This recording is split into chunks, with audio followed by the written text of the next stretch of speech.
I'm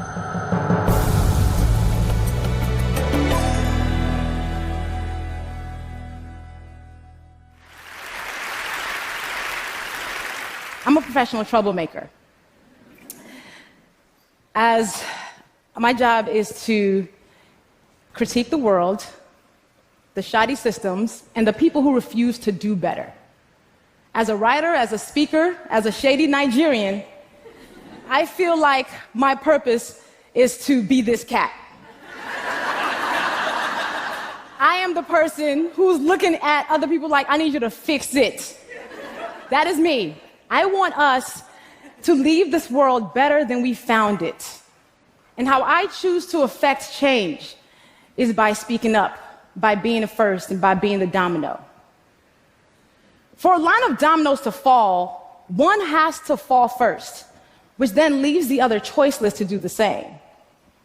And that domino that falls, we're hoping that, okay, the next person that sees this is inspired to be a domino.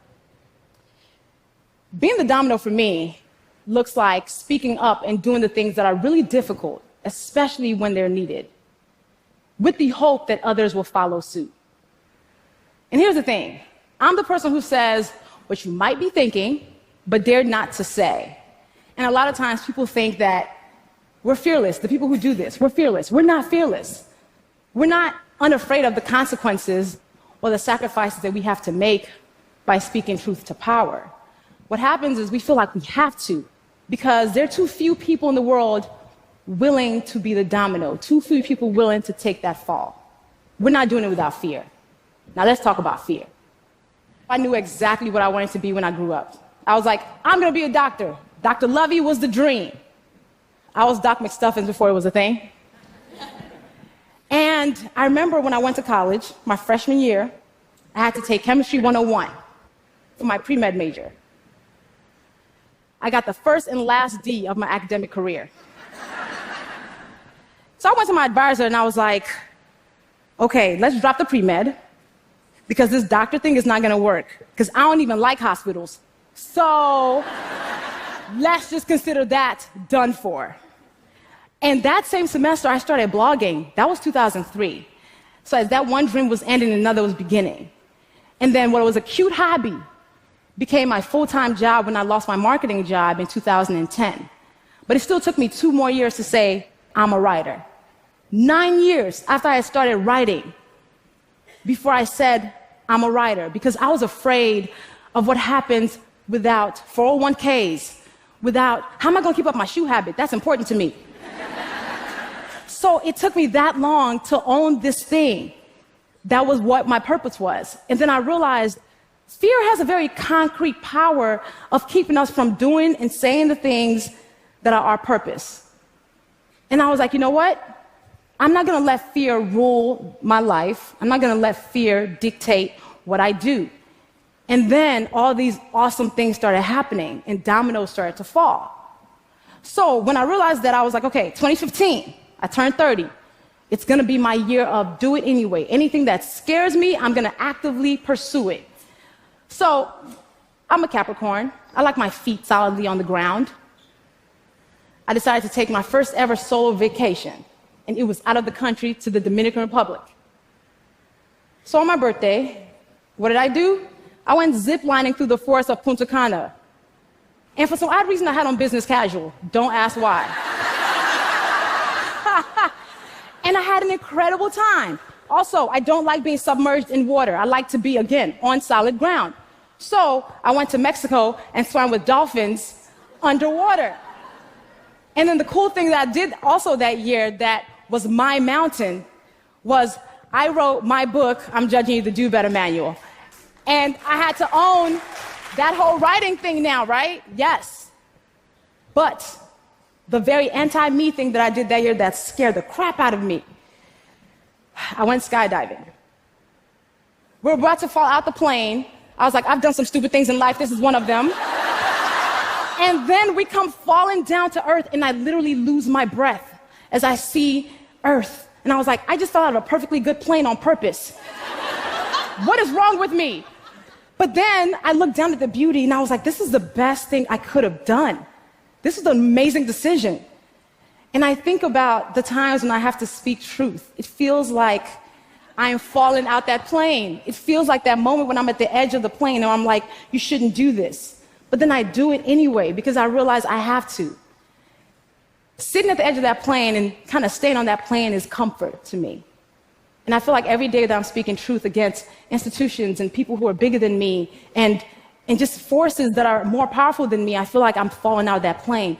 But I realize comfort is overrated because being quiet is comfortable. Keeping things the way they've been is comfortable. And all comfort has done is maintain the status quo.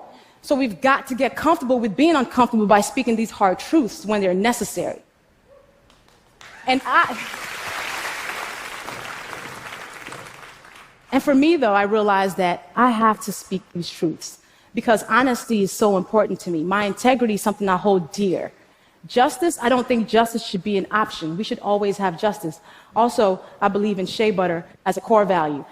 And I think the world would be better if we were all more moisturized. But besides that, with these as my core values, I have to speak the truth. I have no other choice in the matter. But then people like me, the professional troublemakers, should not be the only ones who are committed to being these dominoes who are always falling out the planes or being the first one to take this hit. People are so afraid of these acute consequences, not realizing that there are many times when we walk in rooms and we are some of the most powerful people in those rooms. We might be the second most powerful, third most powerful.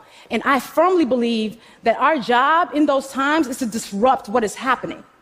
And then if we're not the most powerful, if two more of us band together, it makes us powerful. It's like co-signing the woman in the meeting, you know, the woman who can't seem to get her word out, or just making sure that other person who can't make a point is being heard. Our job is to make sure they have room for that.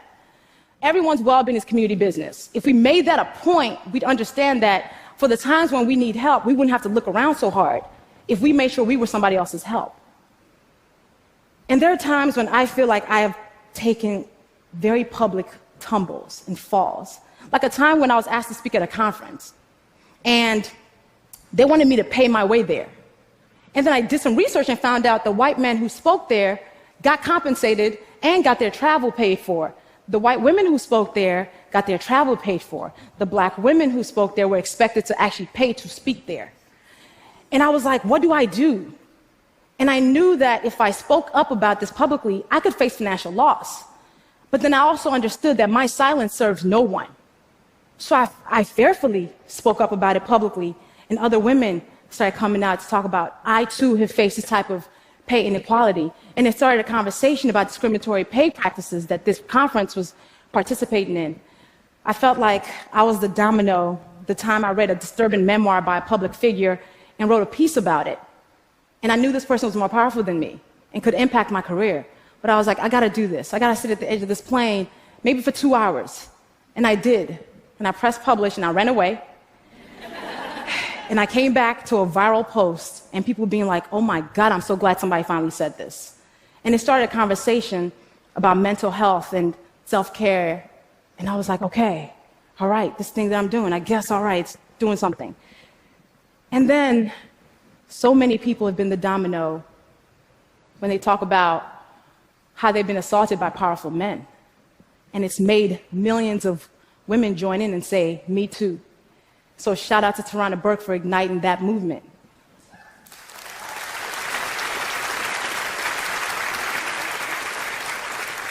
People and systems count on our silence to keep us exactly where we are.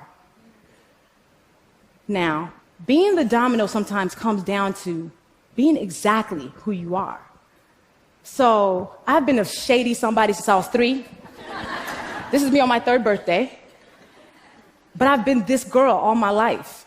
And I feel like even that's been the domino, because in a world that wants us to walk around as representatives of ourselves, being yourself can be a revolutionary act. And in a world that wants us to whisper, I choose to yell.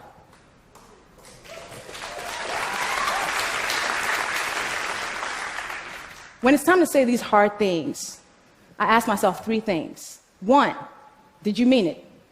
2, can you defend it? 3, did you say it with love? If the answer is yes to all 3, I say it and let the chips fall. That's important. That checkpoint with myself always tells me, yes, you're supposed to do this. Telling the truth, telling thoughtful truth should not be a revolutionary act. Speaking truths to power should not be sacrificial, but they are.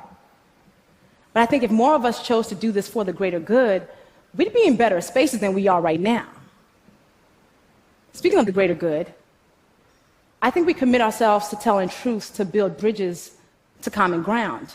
And bridges that aren't based on truth will collapse.